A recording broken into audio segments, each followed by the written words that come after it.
Slag of the Cybernet Space Cube, the computer-enhanced podcast of the future. Transformers Slag Podcast. What's up, everybody? How we all doing this Saturday night? So Transformers Slag Podcast, our live stream main event. I'm your host, Proto Man. I'm the face that runs this face. I'm the voice here Monday to Friday. It is Saturday. The camera angle's a little weird today. I can't be bothered. Right now, I've been so busy the past couple of days. This weekend, I've been busy with comic stuff. Next weekend, I'm going to be busy with comic stuff locally. I'll get into that in a moment. The week after that, I'm taking a trip out of the country for comic stuff. The week after that is TFCon. The week after that is Fanaticon Toronto. The week after that is San Diego Comic-Con. It's going to be crazy. What's up? Who's the super chat? Rudy Mac, how you doing, brother? I'll be seeing you in TFCon Toronto soon. How you doing, my man? Thank you for the $2 super chat. So needless to say, starting this weekend, Proto Man is going to be just boom, boom, boom, boom, boom, boom. Every weekend it's going to be some craziness. And somehow I'm still going to be doing the podcast segments every day as much as I can. And I'm still going to be doing the live streams as much as I can. If not, I'll push them forward. But it's going to be crazy. What's up, Ninja Tron? Who's in the chat today, actually? Let's take a look. So we saw Rudy Mack, who I'll be seeing in a couple weeks at TFCon. Will Murphy, what's up, man? Ninja Tron I'll also be seeing. Ninja Tron, do you have a panel? You going to have a panel at TFCon in Toronto this weekend? Navio, what's up? Patrick Brown. How you doing? Big Bot Bodega, one of my patrons, who I'll be seeing in Orlando probably in a couple months. T-Formers 2002, who I'll be seeing, of course, at TFCon. Mr. Galactic Gamer, one of my YouTube members. Who else? Andrew, how you doing? Welcome to the chat. And many others. Roman Schilling. Everyone's popping in now. But yeah, BC Digital, one of my patrons. Hopefully I'll catch everyone. There's Larry. Larry was hiding in the back. in the back. Larry's also one of my TFCon peeps. So yeah, we got a few things to cover. Got a few things to cover today. And then we'll talk about essentially what's going to be happening over the next couple of weeks, because let's just put it this way. I know at some point I have a trap. Shows how tired I am today. I know I have at some point a big trip to Japan in the next week or half or so. They always wait till the last second for these plane tickets. I'm telling you, they're making you fly on standby. That's what it is. I'm telling you. But I'll let you guys know when that happens, because if that does happen, we'll just pump up the live stream earlier in the week and we'll do other segments and everything like that. But yeah, TFCon Twins, what's up? I got some t-shirts for you. So a lot of cool stuff popping. So let's get into the news. Then we'll talk about weird stuff that we got. One or two weird things we got this week. Not too much. It's been kind of quiet, in all honesty, on the purchases, because now that we have all the big conventions coming up, kind of holding my power level for that. Although, oddly enough, when I go to San Diego, I don't spend that much. But TFCon, I'm going to definitely go buck wild. But let's cover the news and what we covered of what's new, at least. So we'll start, of course, first with the fan stream. We had Mark from design. We had Nate from marketing. And we had Paul for a brief moment, who clearly is not a Rhode Island native. Paul was sunburned to death, but I don't have him in the photo here. We could see the nice milky white skin of a Rhode Islander to the burnt skin under the sun of someone who clearly works from Hasbro West Coast, and that of Paul. But yeah, we got Mark, we got Nate, and we had a fan stream on Transformer Tuesday. A lot of it was stuff that we already discussed last week, new products of the Wave 3 of Age of the Primes. Nate, of course, teased that there is a Wave 4 for Age of the Primes that will be coming in a future segment. It'll be something of Q3 or Q4 to round off the end of the year for Age of the Primes, going into the new series, which I can't say the name right now publicly, but it'll be out there soon. It won't be Age of the Primes 2. I will say that much. There's a new title for it.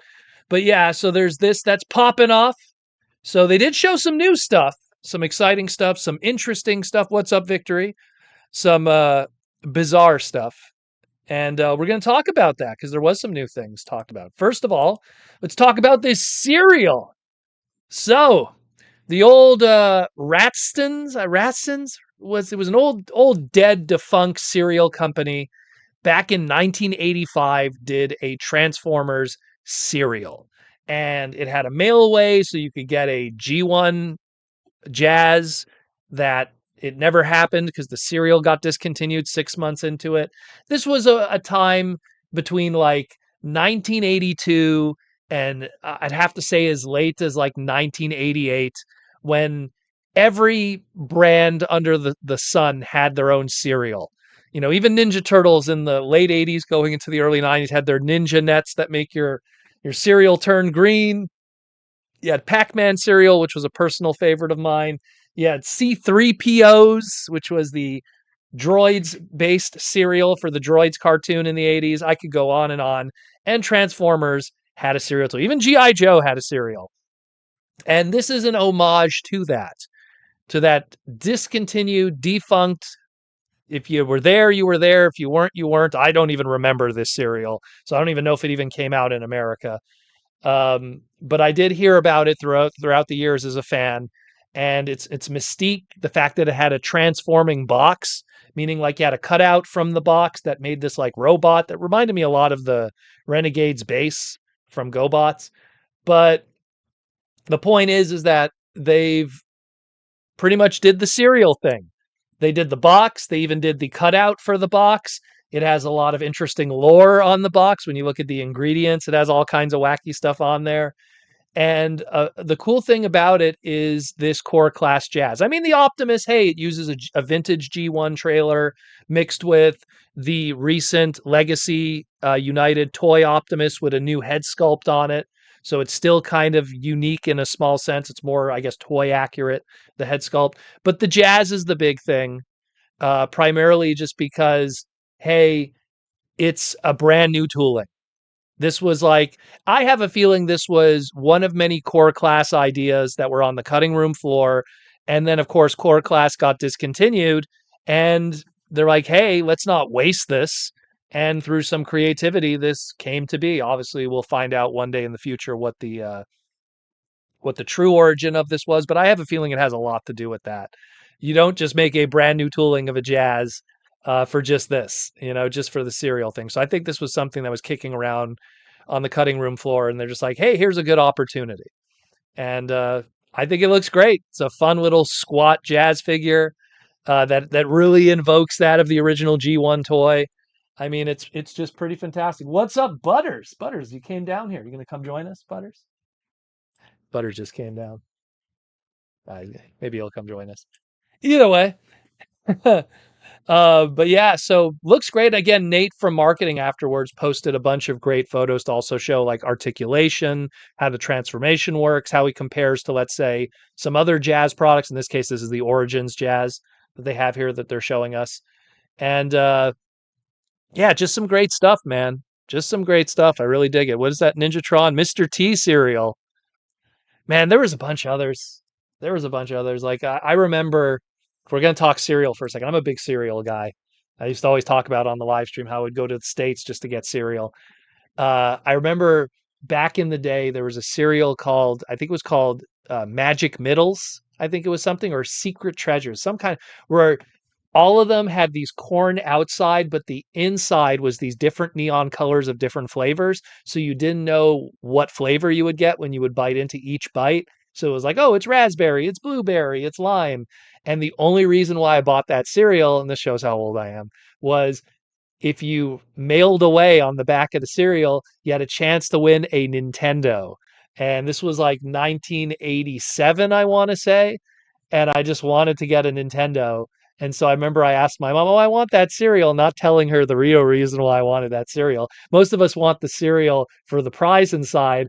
I wanted the cereal for what I thought was the opportunity to mail away and win a Nintendo. So that was always a weird one.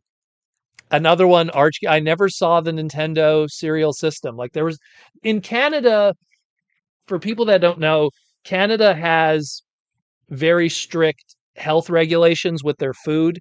We're not allowed to have ridiculously poisonous or unhealthy food, for lack of better words. And so a lot of those iconic cereals that I remember as a kid were either gutted when they were brought here, meaning they changed the formula to make them less sugary, or alternatively, we didn't get them at all. Like we never got Cookie Crisp, we never got Cocoa Pebbles, Cocoa Puffs. Those were all cereals I had to go to the States to buy. Kix, for some reason, was also not allowed, even though it wasn't that unhealthy. But there was a lot of wacky cereals. So, we'll talk more about cereals today, but definitely, like, again, I'm hyped about this. I think the jazz is great. So the explanation is this is going to be $74.99. Now I know a lot of people are going like, man, $74.99 for a deluxe and a core class. I think it all falls into the trailer, in all honesty. The G1 trailer has a lot of metal in it. And I'm not talking about like metal in an obvious sense. So like the hinge, like let me just go back to it. The hinge for the trailer itself is two gigantic metal rods, giggity. There's a lot of metal that works on the inside of this. And considering that, think about how we didn't even get a G1 Optimus Prime trailer reissue when they did that first retro reissue. They just gave you just the Optimus cab in the front when they did that small little box version for Walmart. So I get a feeling a lot of the costing is falling into just having that trailer there. And then they're going, okay, well, deluxe MSRP, let's ignore the new head sculpt and anything that falls into it. Let's assume that head sculpt was already on the sprue, which I would not be surprised if it was on the mold in the factory. But let's, $27.99 are current deluxes, core classes, and we've talked about this before. Like, I think if core classes came out today, core classes would be like $15.99, which is, if you look at how inflation has been going for all the other price points, core classes would probably be hitting that 15 to like 17 price point. So you got like a near $30 deluxe, a near $20, core class. So you're already at $50 right there. And we haven't even talked about a trailer that's based in G1 tooling, which to modernize that with the rubber wheels and the metal rods and everything, and how much the cost would be on that one, it's probably about right. Look, I'm not going to take Hasbro's side when I think they're ripping us off for costing. I think this is about right. And we haven't even talked about the box yet with that big plastic bag in it, which is not your typical plastic bag. It's a cereal bag. And then on top of it all, much less numbers of production. This is probably going to have a production run of 2,000 to 2,500 units. When it's less production, it's more costly to make, as opposed to if it's a mass-produced item. Like if something is made for every Walmart, Target, mom and pop store, GameStop, whatever, something could be like 10,000 units, 100,000 units, depending. This is going to be a San Diego thing. So I kind of understand the costing on this one. I really do. I think it's right on the nose. I don't think we're saving money per se. Like, oh, this is a steal. Like, I think this is right on the nose. $75, $74.99. I think it's about right. I'm not a fan of it because it's still pricey, but let's be real. I think it's about right for the costing. It is what it is. It is what it is. Because I know a lot of people were not happy about the price, but when you really sit down and break it down, it kind of makes sense. And me, guys. You know me. Like when Hasbro does something dumb, I'll say it. I'll say it. But when something makes sense, it makes sense. And that jazz looks great. I kind of hope they do more of these.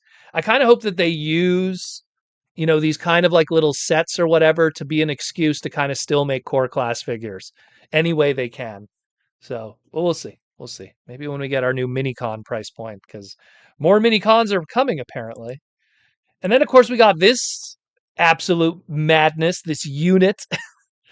This I'm more excited about than anything, just because Kiss Play is recognized and coming back more than anything else. I have a Kiss Play shrine up there. It's kind of hard to see. There's Rosanna and all of them. There's all the Kiss Play releases. The light is kind of screwing with it, but there's all the Kiss Play items there. You could send me to jail later. I'm a collector. I got to buy them all. So that's just how it is. But the fact that Kiss Play gets recognized, the fact that they even recognize it by putting KP on it, they didn't have to put KP. but they had to. They wanted to, excuse me. So that's absolutely awesome. Um, Man, the box, that's crazy. The foil box with the gem logos and the emblems on it and the coloring. The bios, which are kind of hard to read, are pretty funny too. They're actually true to the original Kissplay origin of those characters. Rosanna is an idol, Glit is a doctor, Sundor is a spy. Like they kept the Kissplay lore in the bios. The Blaster bio, unfortunately, is just Blaster. It's just he likes, pop culture and music. But what's great about this is all the new tooling that comes with this blaster. He comes with a guitar that transforms into a keytar. He comes with a microphone. He comes with his accessories that he normally comes with anyways. The coloring is wild. Like, this is like the closest we've ever gotten to Gal Geiger's Mike Sounder the 13th. This is not this is like the one I really want to get. $59.99, it's $60. So you factor in Voyager classes are what? 30, 37 now? What are we at now with Voyagers? Since the recent inflation, 35 to 37 bucks. And then, I mean, if you want to break this down, this is like 1.5 Battle Master price points. So like the $14.99. So let's say, and we're not even factoring in inflation here, just the Battle Master price point was $14.99 before they discontinued it. So we'll assume like $14.99 plus we'll cut that in half and just do like $7.50. So we're pretty much there. You add the little extra expense of the foil of the box. I'm going to assume the new tooling is not too much of a big deal. If not, imagine if it was already on the sprue. I doubt that. This tooling was probably made on the side, but again, probably something that's right on the dot in terms of costing. That's the way I see it. But great stuff. Absolutely great stuff. This I'm so stoked for. This looks so great. It's one of these items that it's like, man, like I almost want to get two of them just to have like one in the box and one out of the box. It looks so great. Great collab item. And there's more collab items still to come for 2026. So we're not done yet. So stay tuned for that. And yeah, man, just looking great. Just looking great. Love it, love it, love it. And then we got this guy, the Trojan horse on how to give us a bunch of Minicons, at least initially. I think it's more of a Trojan horse to give us a whole bunch of new toolings of Minicons. Because my initial concern was when we saw this listing from JT Prime 17, it was something where it was like, oh, we're going to get 8 Minicons. And I was like, okay, well, we already have 10 thus far of new toolings. We had like the Star Saber sword, we had a wind shear, we had the jolt, we had trying to remember a few others that we had. Oh, we had the 2 Minicons from Sideways. I could go on and on. And it's just something where it was like, okay, we have these Minicons. I guess maybe they'll just be redecos for this set. No, they gave us brand new tooling from the ground up. The fact that, like, number one, I think everything we're looking at here at the bottom is going to be repainted like crazy. We're going to have all the different colors of Swindle because of all the different Seekers that were, tied to it. I think we're going to have all the different colors of Sparkplug because Sparkplug was a Power Ranger team. He came in red, blue, green, purple, yellow, orange, gold. I mean, I'm green, like I'm forgetting colors, but I'm just looking up at mine. So I have yellow, blue, red, green. I wish I could show you guys. Unfortunately, it's kind of hard to see. See it's all getting blocked over here, but like he was like all the colors of the rainbow, him. And then, in the case of Long Arm, he really only had 2 decos. So that one's going to be kind of like limited at best.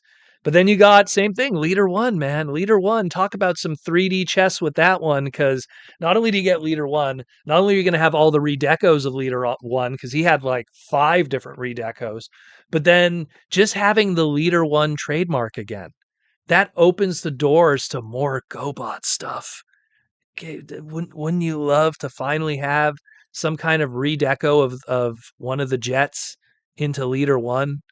I mean, they'll have to be careful not to go too close to the sun because technically, and I've had to explain this to people, technically Bandai, who owns pretty much Plex was the company who did the designs for Machine Robo.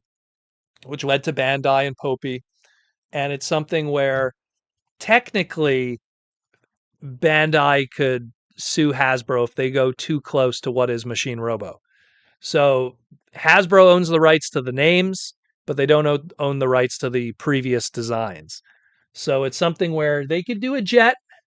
They could do a jet with yellow goggles and they could call it Leader One. It just can't be that specific jet with that specific layout, you know? So we'll see how far they're able to go with that. But the fact that we have Leader One back as a trademark is exciting as hell, you know?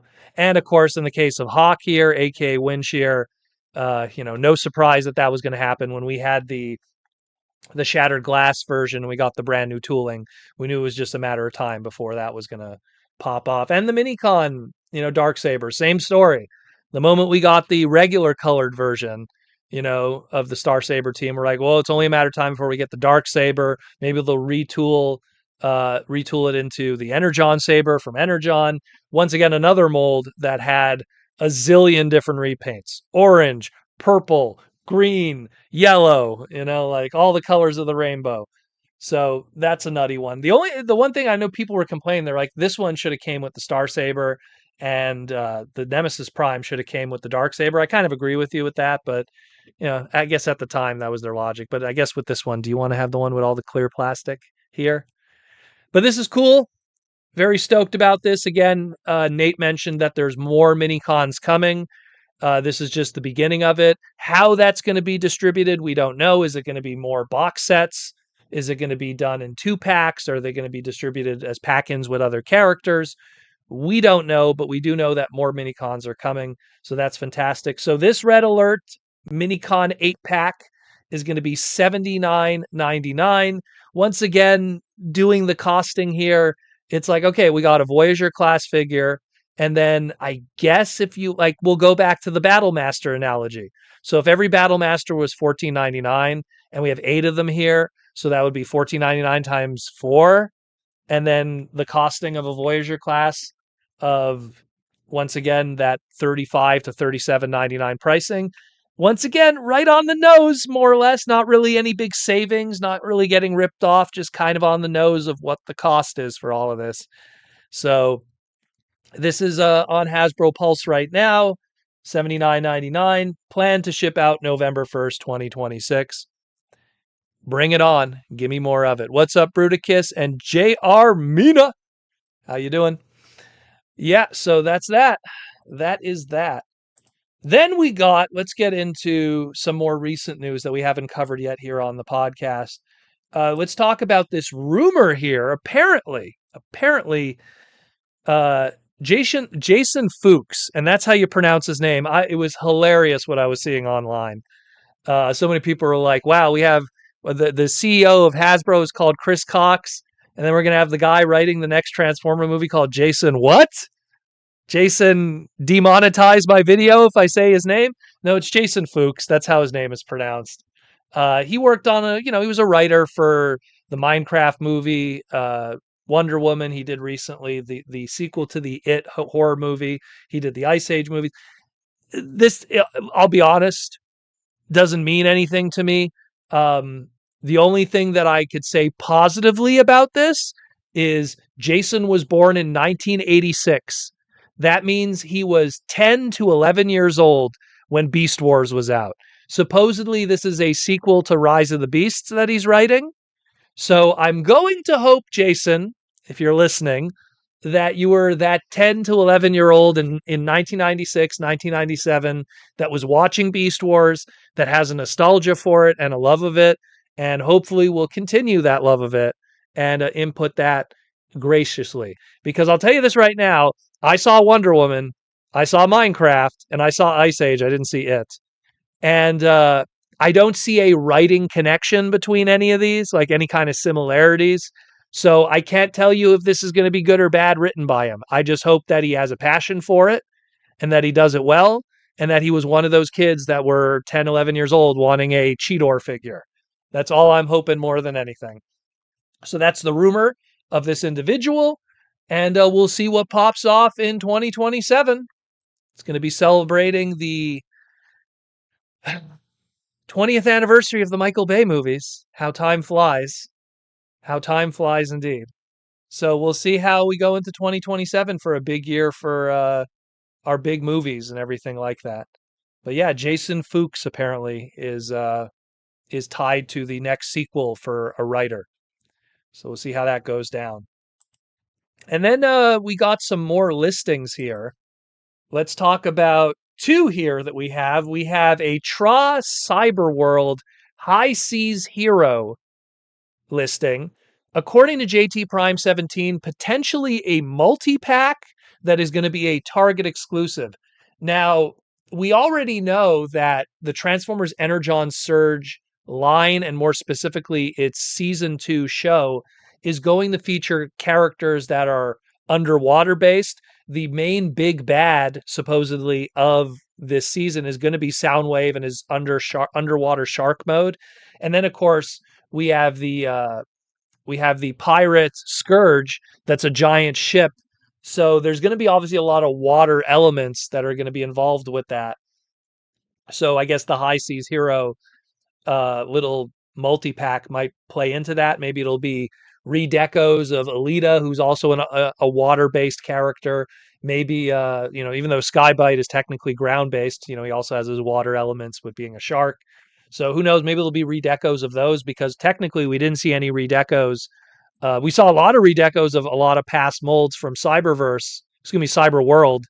with the clear stuff, but we didn't see any of Skybite and Alita. So maybe that's one way to take Skybite and Alita and put them into a pack here and get a redeco out of that tooling in this. So we'll see. We will see. And then yet again, another reissue, but in all honesty, a fantastic figure. The Transformers War for Cybertron Siege Commander Class Jetfire is apparently getting yet again another reissue, giving people another opportunity to pick up that Commander class. And I mean, I feel you either pick up this or you pick up the masterpiece of Skyfire to get, like, without a doubt, the best version of this character. And I like the Commander class one primarily just because it comes with all those extra blast effects. It has that cool extra tooling and engineering that you could do, like both, like a Macross version, a VF1S kind of iteration, and still kind of do something that's screen accurate to Fire in the Sky, Skyfire. So I really dig this. Great figure. I remember picking up this guy on clearance back in 2020, and then a week later, the Big V broke out. Like that's my biggest memory of this was Toys R Us had him on clearance. I want to say I paid 60 Canadian, so that would be like 45 USD around, maybe 50 USD, yeah, a little bit under that probably at the time. And I just remember like picking him up and going, "Yeah, I got him on sale. That's great. Maybe I'll go back and get another one." And then like, nope, Big V broke out, and that was that. Victory says, watch Transformers the movie 2007 last Saturday with the kids for the first time after this stream. Very cool. Very, very cool. Again, I've always liked the first movie from a writing standpoint. I mean, I'll always stand by that. I think that the feature should always be the robots, and the humans really should take a back seat to it because they're not the product. But I will give it this, for a movie that had to do what it had to do with a mainstream audience that, let's be real, we're going to be going into Transformers for the first time. I would not be surprised when I went to see that movie. I had a preview screening when I went to go see it. I got to see it like a week before it hit theaters. And I went with a bunch of friends, but there was a lot of other people in that audience from all different walks of life and influencers and stuff. And obviously like movie reviewers. I guarantee most of that people in that audience, this was probably their first brush of anything Transformers. And that's just kind of the reality of it. That's just kind of the straight up reality of it all, is just the movie served its purpose. And at least the 2007 movie had a good beginning, middle, and end. It had a good narrative. It was funny. It was charming. Yeah, there wasn't a lot of robot interaction, but it did its job. There was a lot of parallels, like, oh, Sam couldn't make the football team. And yet later in the movie, here he is holding the Allspark, kind of like a football. and his linesmen are like Ratchet and Ironhide helping him run through the explosions of Chicago to go deliver that touchdown to Optimus, by giving him the Allspark. Like it's just to put it in his chest, which was originally intended before he put it in Megatron's chest. But it's just something where I love those movies. Not all of them, but some of them. They serve their purpose and they brought us to where we are today. So good stuff. But yeah, get Jetfire. Good opportunity. I don't know if it's going to be a Hasbro Pulse thing, if all of a sudden we're going to see Commander class Jetfires in Walmart or anything. Probably a Hasbro Pulse, maybe restock or something. That's how I usually imagine it'll be. But yeah, check that out too. Those are 2 listings. We don't have dates on these, but the Energon Surge stuff, I will say this, that's all planned for August 2026. So I would not be surprised if by the time we get to like August, maybe even like, let's say October-ish, we'll be seeing all of this and it'll be in retail and stuff like that. So stay tuned. And that's it more or less for the news, pretty much. Let's talk about upcoming stuff, San Diego Comic-Con, because we're going to talk about our sponsor, Symbiote Studios, wearing their Soundwave shirt today. But Symbiote Studios, we got a crazy super chat. We'll get into that first. Symbiote, we got a gold super chat from Manning Fresh. Almost sounds like a sponsor name. Manning Fresh, $10 gold super chat. Thank you, Manning. Hello, do you think Hasbro will include the bombs that came with the Seekers like they did with the G1 figures to be more screen accurate when they're in jet mode? Well, the bombs that came with the original G1, I wish I had an example to show you guys because all my 84 guys are up there. And the light really just kind of saturates. So what's funny, guys? Like whenever you see how bad the lighting is, that's museum lighting. It's a very special lighting that I bought that doesn't yellow figures on close contact, but it looks terrible in photography and looks terrible in video. That's why it completely washes out. Like look at the lighting here for these alternators. Totally fine. Over there, you can't see anything. So, but getting back to what you were saying, Manning, like the thing is that you had these Diaclone molds and they were just remolding and putting them in there. It was never really part of the mythos in terms of it. You think of the Starscream null rays that just kind of hung off the side, and as time progresses, it's just something where they just kind of stayed true to the animation in the same way that look at every Bumblebee figure after the first one. Everything went for an animation accurate face as opposed to what that Microman micro change face was. Look at every Ironhide after the first one, except Missing Link, which then goes into if you're ever going to want to see those bombs again, it'll either be G1 reissues, which we did get of Starscream through Walmart recently, and by recently I mean like 3 years ago. It would either be G1 reissues or it'll be a Missing Link version if we do get one. Because even stuff that kind of had the DNA of the G1 versions, like the Robot Masters, they're the Robot Master collection there, which was very G1 inspired, didn't have those little bombs, They just kind of kept the missiles, and that's that. The little null rays, as we like to call them. So I don't really see them including it. Number one, because also it's an extra piece that they don't need.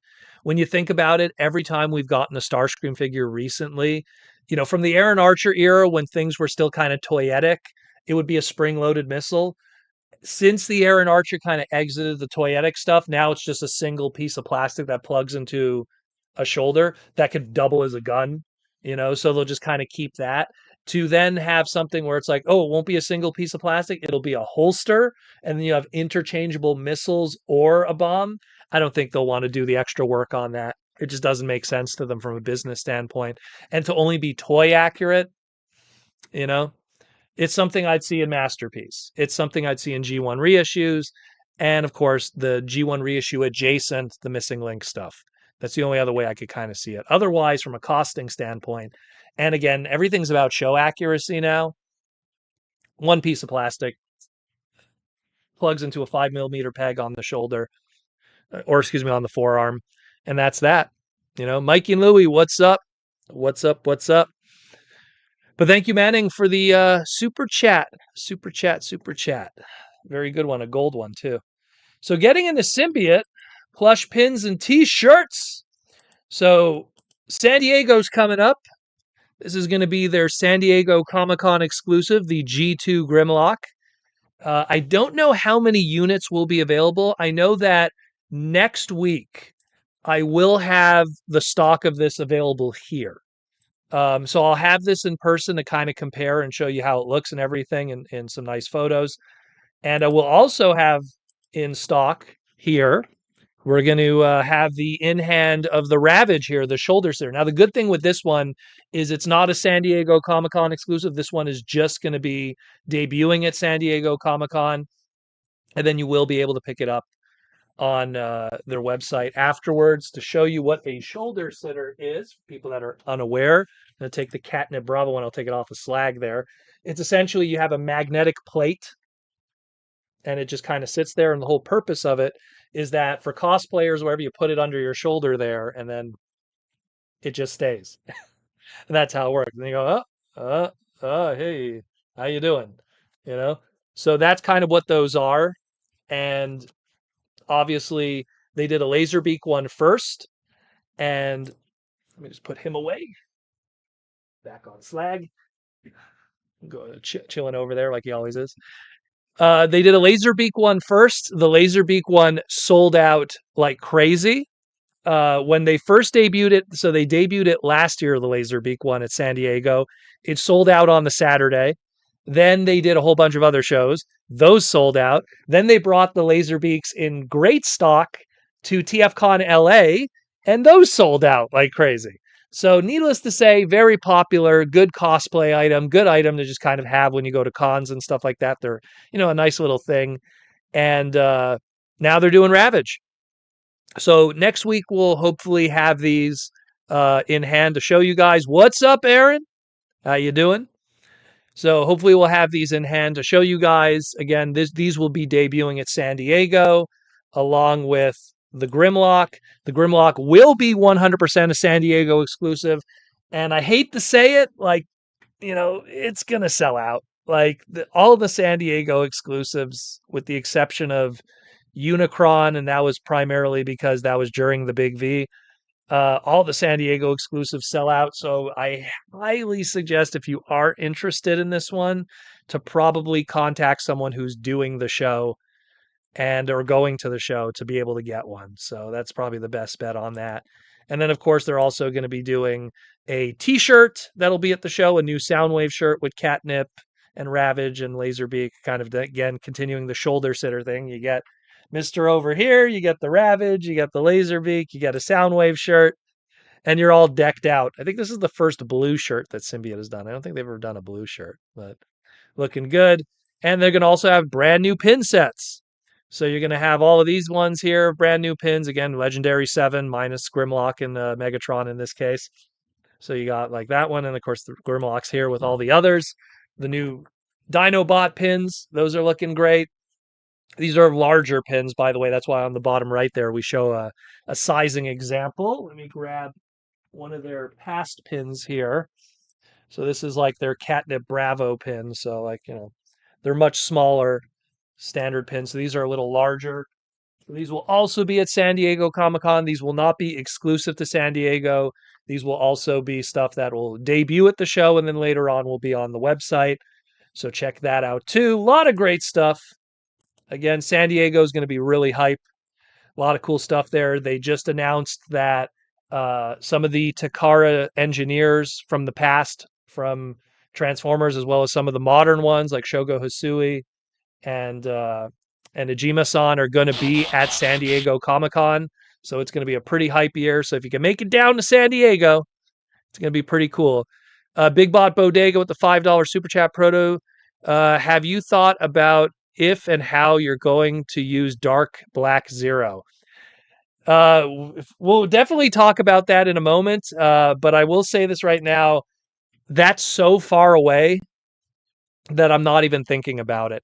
Anything that's like X5 or above, and if you're referring to like the Black Zero, like from X2, like the clone one, that I can't talk about right now because I'm literally working on those stories right now. Um, I just finished 2 books that are going to be, I guess they're going to be announced at San Diego probably. That's probably when they're going to be publicly known. So those will be known publicly in Hall H at San Diego. And then afterwards, I then jump into the X2 stories. But I'll cross that bridge when it comes. Let's put it that way. And speaking of which, might as well jump into others. Of course, we got to talk about the Toy Armada. Aaron's here, of course. Check it out. Again, the Toy Armada. If you love listening to my voice over here, go listen to my voice over there, but with Aaron too. And Aaron's voice is way better than mine, that's for sure. So go check it out, the Toy Armada with Aaron Archer. We talked about classics. We talked about a bunch of other stuff. Aaron's been busy, secret projects, right, Aaron? He's been busy. So, but we'll definitely get back into the swing of things very, very soon. Check that out, yo. And of course, pick up some Posca paintings. Pick up some good stuff. Aaron put up some new ones here. Go check it out on the top right there. You got a Dark of the Moon Megatron, my favorite of the movie Megatrons, in my opinion. Nothing beats a cloak on a robot or a scarf. I'm just saying, always seems to work. Or how about a Megatron with a cloak and a shotgun? Very, very cool. And then we got some others that were added too. Oh, we got another gold super chat. We'll get into that one in a moment. Thank you again, Manning. But yeah, good stuff. So check that out again, archermonster.com/shop. There's a bunch of new ones on there. Pick them up while you can. These are one of one. Aaron makes them and then they're gone.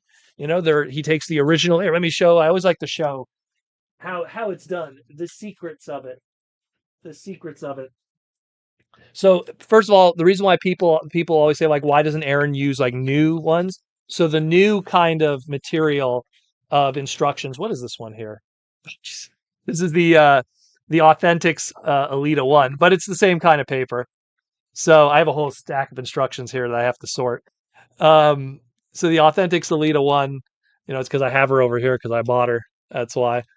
Yeah, you can't. This is more of like a papery kind of paper, almost like it'll bleed if he uses his painting on it. It'll go right through. If anything, it'll fall apart because it's just not good. Where he likes to use, let me grab an example. Do I have any of the old ones? I already sorted so many things. Oh, I have one here. It's going to be a bit of a deep cut. Air Raid, the Micromaster. So he will take these kind of instructions, which are much more of that clay kind of paper, which could be folded a million times and they don't mess up. And he's going to draw a piece of history. He'll take one of these and he'll draw Superion over here or Air Raid, and you own a one of one piece of history. And then you frame it, then you put it in your room, and then you make your friends jealous. And then you make Shia jealous, and then you make Josh Dumel jealous, and then you make me jealous if you buy that Energon Rodimus one he has. So those are all looking good in the hood as they should. archermonster.com/shop. All right, Manning, what do we got here with a gold super chat? As I was getting my, just pull this out. As I was getting my pre-orders in this past, I saw that the Stunticon gift set reissue on Hasbro, but when I checked, unfortunately, all the gift sets were sold out. Do you have any idea if the gift sets will get restocked? Well, a lot of times Hasbro Pulse, when something sells out, so here's how it works with Hasbro Pulse. They manufacture a product, and then depending on if it is a store exclusive or if it is a mass retail, they get a percentage, right? So sometimes when they get store exclusives, like a Target exclusive, in the past, I don't know what the number is now, but I remember like during the John Warden era, when it was Hasbro Toy Shop, and then going into the hot Hasbro Pulse era when John was still kind of lingering around during Kingdom, it was always 10%. So if, for simple math, if they made 100 units for every target, which is impossible, that would be way too little. But if they made 100 units for every target, they would get 10 of them. They get 10% of that for the store. And that's why a lot of times, sometimes like they'll get a store exclusive and it sells out right away and people get frustrated. They don't have a lot of units. It's part of the licensing deal with the partners, with the stores and stuff. When they have mass release items, it's the same thing. It's like, if there's 10,000 units, maybe the online store has 2,000, maybe, you know, that's what they'll have in inventory of their warehouse for the Hasbro Pulse ship out. When stuff sells out, unless it's a really special item that they really want to make sure there's more inventory of, uh, usually when it sells out, that's it. You know, the only time you'll then see it available again is through a very separate, focused reissue. Oh, a Fortress Maximus sells out. 9 months from now, we're going to do a reissue, you know, or in the case of the Jetfire, you know, something that's a much more intentional thing. But if, like, let's say Hasbro Pulse Red Alert, you know, the Minicon set sells out, that's it. You know, that's it. Like, that'll be it, and then you can't get it anymore unless there's an intentional reissue. But that rarely that's like 1 out of every 100 ideas gets an intentional reissue.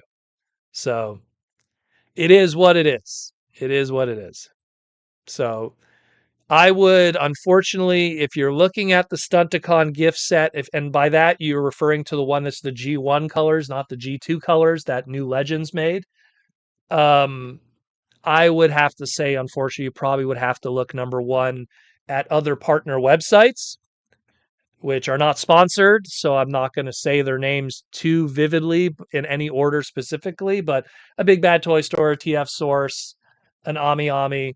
You know, none of these are sponsored, by the way. I do not suggest using them, nor do I not suggest using them. I'm just saying that those are some that come to mind that are partner websites. They might have inventory. If those aren't sold out, then, if those are sold out, then unfortunately eBay. You know, unfortunately eBay. It will have to be the other, or hope that you go to a convention and it's there. That's the only other one that I could kind of suggest to you is, hey, go to TFCon, you know, Orlando in a couple months, and maybe someone has one there and it's there. It's the same cost, but no tax now because it's cash, and you don't have to pay for shipping because you get it right there. But then the whole argument of, well, getting to the show, the hotel, the entry. So you get into that whole discussion, but that's kind of what's going on there with that. It's tough. It's tough. When stuff sells out, it's never easy. I mean, that goes into, like, look at Greenlight. Greenlight's getting a reissue now. And she was a character that, like, we got her, like, gosh, like 5 years ago. And then she sold out and her numbers just went to the sky. She was like a $150 to $200 deluxe class with, you know, Battlemaster item for the longest time. And only recently did they go, oh, maybe we'll reissue her. Probably because of a trademark reason. That's for full transparency. Not to mention, Greenlight is going to be in the Skybound comics, so it's all intentional for obvious reasons. You know, get that trademark, then use Greenlight later on for a figure, probably based off of Skybound stuff. It is what it is. So that's kind of what's going on there. But yeah, so again, get Aaron's Posca paintings. They're good stuff. And debuted this Wednesday. If you have not picked it up, and I'm not just saying this because I worked on it, critically acclaimed. I would have not said that this was my best written book, but Twitter has absolutely fallen in love with this issue. A lot of stuff goes on in it. Don't want to spoil. But my latest comic book, Mega Man X issue number 4, has been selling insanely well, and people have been yapping about it like crazy because of what goes on in it. And yeah, pick it up in your local comic book store. If you haven't, there's all the different covers there. We even got a cover from Guido Guidi of Transformers fame. He did cover C. Good stuff there, all the different covers. If you can't find it in your local comic book store, if it's sold out, or alternatively, if you're not near a local comic book store, if you don't have access to one, udonentertainment.com has you covered. They have all the different issues and back issues available, except for, I want to say, issue number 1 and 0, I think, are sold out at this point, unfortunately. But some of the other back issues are still available. Go check it out. Again, and thanks for all the love and support from the fans. It's selling very well. And again, to let people know, there is more coming. There is more coming. Issue number 5 hopefully will be out before San Diego Comic-Con, and issue number 6-ish, if you want to call it that, which will be the next issue. We don't have an announcement date just yet. Again, I think they'll announce it at San Diego Comic-Con, so we'll stay tuned for that. But yeah, thanks for all the love and support on that one, for sure. For sure. Manning Fresh with another super chat. 5. Last question. Are there any plans to do for the remaining combiners? Well, I mean, the rumor and innuendo is Defensor is probably going to be next. That's the rumor that I keep hearing. Primarily from just the obvious choices. It was like, oh, is it going to be Defensor? Is it going to be, is it going to be Computron? I mean, you could throw in, hey, we got Monstructor there, but that was just redeco, retool from pre-existing core class Dinobot material. But I mean, I think Defensor is probably the one that the rumors are saying that's going to probably be the next one.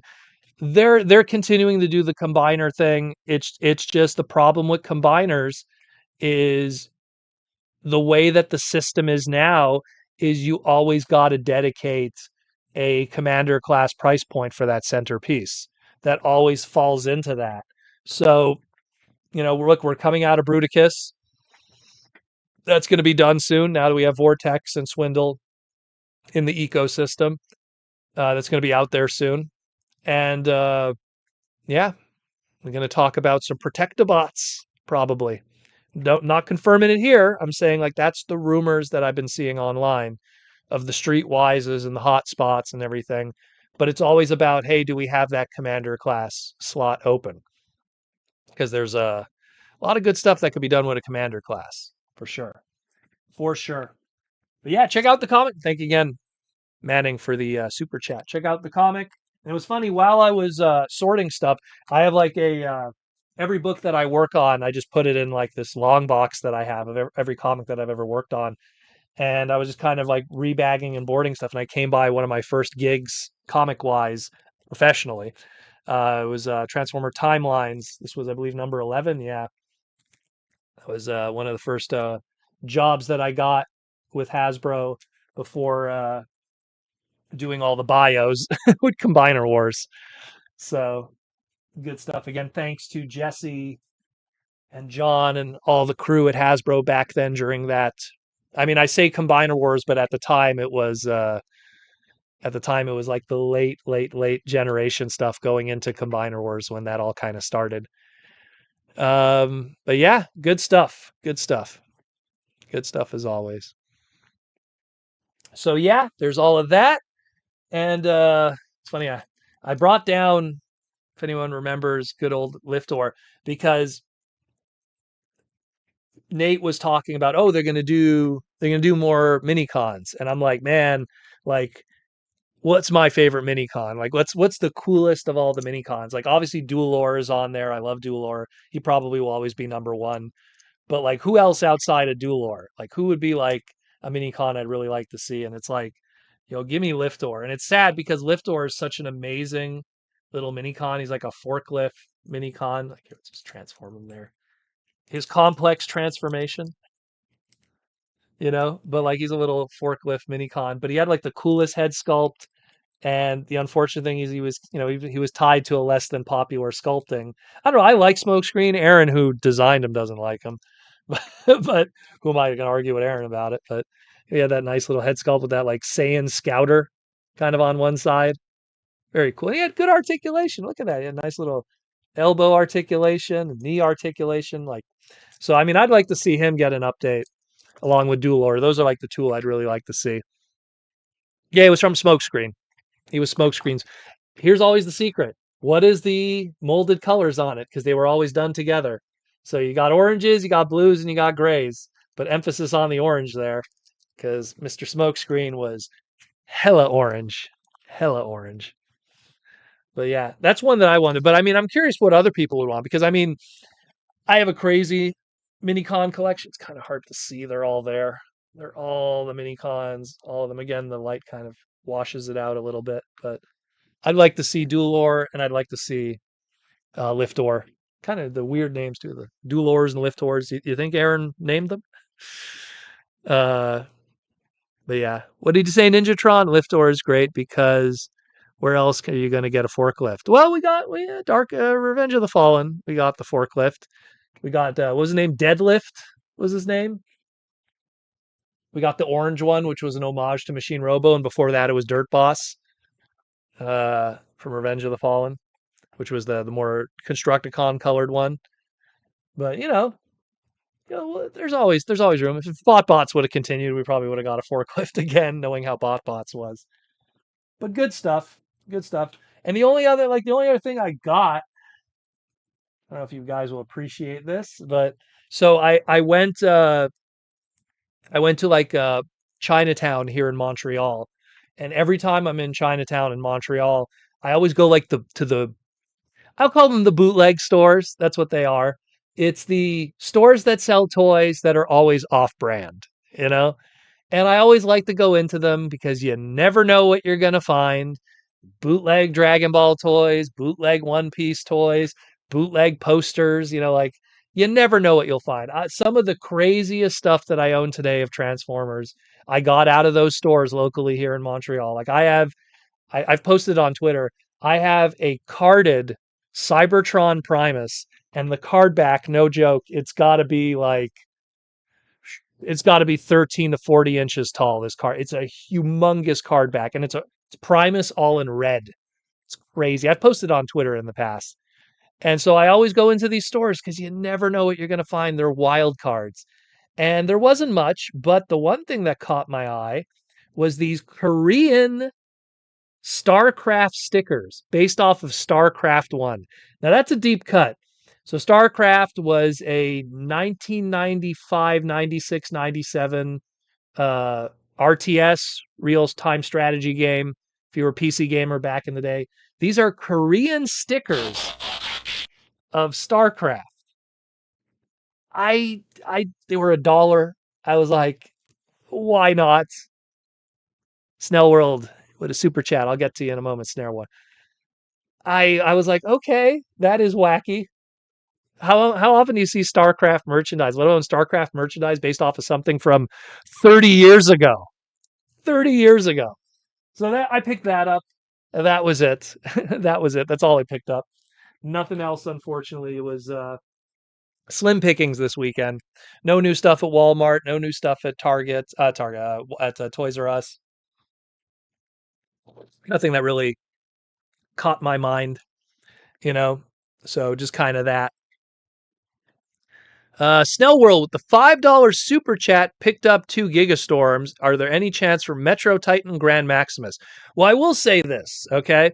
So in the past, when they had the original Legends line with Sakamoto, they did a Grand Maximus before. And Takara was like, hey, here's the pre-order for Grand Maximus. It was a redeco of Fortress Maximus. If we cross, and I think at the time it was 2,000, if we cross 2,000 pre-orders, we will include with Grand Maximus a little Grand Pretender shell, which was just a redeco of those little Titan Masters. Of course, the one that they used, I believe it was, I think they used the one that made Cloudburst. So they painted the Cloudburst. They were going to do it in like a kind of clear kind of color scheme. Grand Maximus Pretender shell. If there was 2,000 units pre-ordered, they didn't even get those 2,000 units. So that they still did the Grand Maximus, but they didn't do the Pretender shell. So it showed that the interest for that tooling was not very large for Japan. The fact that they did Gigastorm, it's a little surprising. Japan getting large items like that. But the Grand Maximus was almost 10 years ago, if not more. Yeah, it was like 10 years ago. Geez. So it's 10 years. That's a lifetime in this industry. Why not try again? Who knows? If Gigastorm sells poorly, then we're back to square one again. If Gigastorm sells insanely well, then they could consider a Metro Titan. if they want to dig up that old Metroplex mold, I imagine if we do get a Metro Titan, I think we'll get a new Metroplex first, and then the Metro Titan will happen. Grand Maximus has already been done, so if you want a Grand Maximus, just go back and get the original, although I don't know about what the secondary market is asking today. And they never did a Brave Maximus, so, which in my opinion would probably be the best colors, because you could barely see them. Brave Maximus is over there, but Brave Maximus I always felt was the nicest colors of the three, especially the city mode, because that all the little windows were like lit up and everything, so it looked very cool. But yeah, very good stuff. Very, very good stuff. But yeah, that's the way I see it. It's Japan just doesn't have the space for that kind of stuff. And when I mean Japan, I mean as a collector. I've been to two of my friends' houses in Japan, and and I don't want to point them out because some people know who they are. They're pretty well known in the fandom.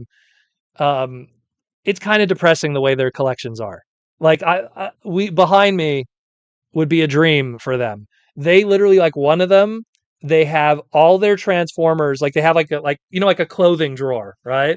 They have all their Transformers in Ziploc bags in a clothing drawer. Like, and their whole collection is in those clothing drawers, and they're just all stacked on top of each other. Like, just that's how he has his collection. Oh, I'm gonna mess with the Hot Rod. Opens the clothing drawer, takes photos, puts it back, and then he stores it away again.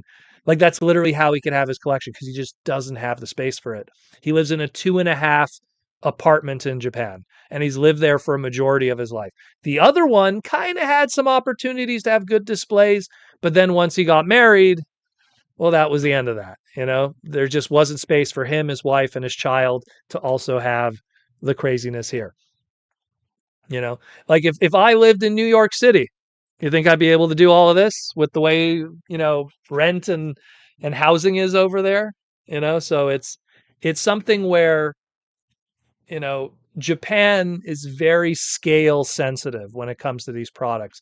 That's why stuff like Keshis, grab a Keshi off screen.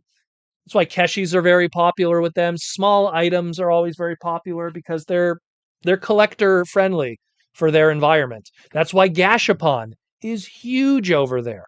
Like, having little figurines, little play sets, little stuff like that, way more space conscious, way more easier to collect and have. Like, like to say 5 Titan classes is like having like a friend group. To say you have 5 little Keshis, you could put them in your pocket. So for them, it's more about the individuality more than it is the size. And Gigastorm is part of New Legends, which is already an adult-based T-Spark market kind of item. I think they're testing the water.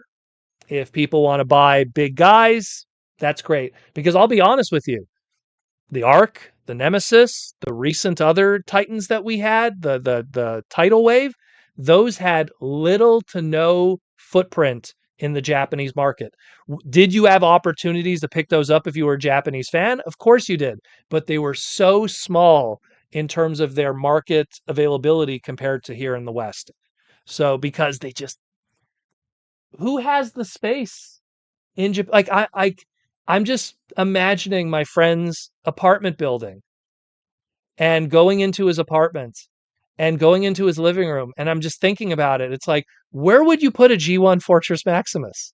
Like, if he has 5 G1 Fortress Max, if he has 3, like, just to have all 3 molds, that thing should be paying rent. It's so big. Giggity. So it is what it is. T-Formers, it was the new Diver Wave Rider mode. There you go. Like, I just remember, like, it's just, and imagine it, that pre-order didn't even get to that point. Like, they couldn't even get the 2,000 orders, because I guarantee there was a lot of hardcore G1 Master Force Transformer fans in Japan that were just like, I want it, but where do I put it? Where do I put something like that? Do I put it on the roof? Like, you have to, like, it's tough. It's tough. Like, us as American fans, especially depending on where you live, Montreal actually is very New York kind of flavored. Like there's a lot of people who live in Montreal that live in very tight kind of living conditions because the closer you get to downtown, you kind of have that kind of situation. Where I live is a little more on the outskirts because I wanted to have a nice house to house this madness, you know? When I lived with my parents, I lived in a small little duplex. Me and my dad in the basement fighting for space. His collection, my collection. By the time the 2007 movie came out, I was screwed. Think about it, right? I had pretty much all of this stuff, some of like, Armada, Energon, Cybertron, 2006, and then I can't even imagine the West Wing here of my room to show you guys like that this is all like 2007 onward. Tons of stuff. Takes so much space. So, tons of stuff. Snell World follows up the question with wife wonders after I posted my custom Titans Return Gigastorm on Facebook and TFW to the wife wondered after you're talking about, well, see, here's the thing, right? Like, you know, never do customs thinking that they'll never make it. It's kind of the same thing that I say about third party. Like, I mean, hey, now you got one, you should try to sell it. Try to sell the custom if you can. What I would do is whatever the MSRP is for the new Legends Gigastorm, undercut that, and then hope that someone doesn't mind owning an unofficial version. That's kind of what I would do. You know, Mikey and Louie, they do a lot of custom stuff to kind of fill in the gaps that are missing in our collections, and then when something official comes out, they sell it. You know, a lot of cool GoBot stuff and everything. But that's a lot of Gigastorms. That's a lot of Gigastorms. But again, because maybe you want to have all the different molds on the different modes on display. You know, you could have the base mode, the battleship mode, if you want to call it that. They're very, very cool. But to me, you know, it's all about the space. That's why I don't think those will happen anytime soon. I mean, the discussion of Titans now is always falling into like what are like slam dunk ideas, because now we have Studio Series Titans. We're doing Dinobots, which are popular characters, so it's much more of a safer idea. A Grimlock will always sell better than a Trypticon. They're both dinosaurs, they're both Titan scale figures, but one is a popular, well-known IP character, and the other one, yeah, there's people that like Trypticon. He's cool. 1986, Dinosaur, as he's called in Japan. Like, yeah, like cool character, but you need to have people that are buying Trypticon that are outside of just the hardcore Transformer space. Stuff like Rodimus as a commander class not selling well falls into that too. There wasn't enough people that cared to buy a commander class Rodimus Prime. And that's coming from the most hardcore hot rod Rodimus fan on the planet. Like you need to always find, like, to me, especially today, like Transformer toys have to be 40% hardcore fans, 60% casual fans that just kind of like Transformers because Transformers is cool. The guy who wears a Transformer shirt, not because they could name every Autobot, but because they like the idea of being a Transformers fan, because they have some nostalgia for it. Oh, yeah, Skyscraper's my favorite of the Decepticon jets, like, which is a real conversation I had. It's just, you have to have those guys. They're what kind of makes up for the other sales that don't exist in any other environment. So, and I mean, look, I would love it if Metro Titan happened. I mean, I could barely see him. Metro Titan is right there. I own the original. You gotta put him in base mode. I mean, I'd love it if there was a modern version that was huge and cool and everything with his weird colored blues and purples and reds and you know. And I'm just looking at my Titan display right now. And it's like I look at it and go like, where would I put them? I have a separate display where I put all my HasLabs, and slowly that's running out of space, you know? So I'm going like, uh-oh, like I think after 2 more HasLabs, I'm going to be out of space, you know? So, I mean, unless they do like a smaller HasLab, then they might buy me some time. But it's tough. It's really tough. It's really, really tough.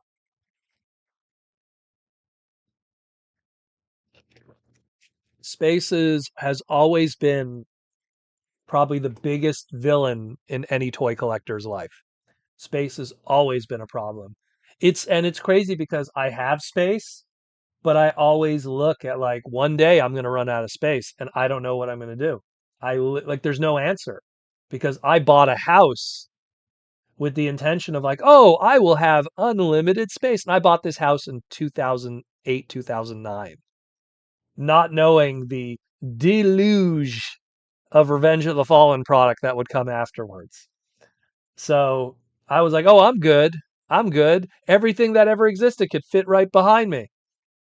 All of this was like fertile ground. This whole area you can't see was this empty space that I'm like, oh, and it was just crazy. That now I'm very picky and choosy. I pick what I like and I just don't buy everything anymore. I'm very like, careful about that. But then it's like I can't collect anything else. I love Dragon Ball. I can't buy every SH Figure Arts Dragon Ball figure because I don't have the space for something like that. I bought Captain Ginyu, Piccolo, and maybe I'll get a Gohan in the future or maybe a future Trunks. But that's it. That's it. Like I don't have space for that. Comic book collection. I used to buy every single cover of every single Transformer book. Like I was a completist of all that. And then I realized like one Transformer Skybound book has 30 covers. Do you know how much a long box holds? A long box holds 200 books. That means if I read 20 issues, it'll fill a 200 long box easily. Now, granted, I won't get every cover because some of them are really hard and expensive to get. But the point is that like even with comics, I had to cut back because it takes space. You know, look, when I do the TFCon charity auction, you get this epiphany when you see other people donating parts of their collection for the TFCon charity auction. You see what they're donating, and sometimes you could see that it's stuff that's just like I don't have the space for it. It's not worth money, so I'm donating it. That's how they kind of see it to them. But at the same time, like I rather give it here because it'll go to a good cause. But you could see that some of the stuff that they're donating could be comics, could be action figures, video games. It takes space, takes a lot of space. And that's always been our enemy. And I've said this before and I'll say it again. This hobby never ends. It never ends. It's not like, oh, don't worry, guys, in 3 years they'll stop making Transformer toys. And then we could just play catch up and we could kind of play it from there. It never ends. Like there's gonna be 150 Transformer toys over the next 6 months. There's gonna be 150 Transformer toys over the next 6 months. And it's pretty much up to you to decide what you want to get and if it makes sense to get it. Not to mention all the licensed Transformer stuff. Do you collect Super 7 stuff, the Lego Transformers, any other oddball licensee items like a Symbiote Studio plush? All the Symbiote Studio plushes are on the couch behind me here. That's where I put them because I don't know where anywhere else I would put them that would make sense. So they're all chilling on the couch. And when someone sits on the couch with me, they're sitting on the couch with me and G2 Snarl, you know? So, or Hot Rod, who's poking his head above Unicron here. You know? James, I guess they wouldn't go out and get oh God, that Metroplex. So that big Metroplex was at TFCon. Was that TFCon LA? Yeah, I think it was at TFCon LA. It was near my table that I had. And I remember seeing that Metroplex and I was looking at it and I'm just going like, where would I put this? And I have space, but I'm like, it would have to go somewhere that's completely blocking the ability to move around this room, you know? Like, where would I put that Metroplex? Like, it would just be blocking glass cases, or what? I'm going to put them here in the corner here, like, and even then, I don't even think I would have room there for it because it was huge, that thing. So, like, it gets crazy. It gets crazy.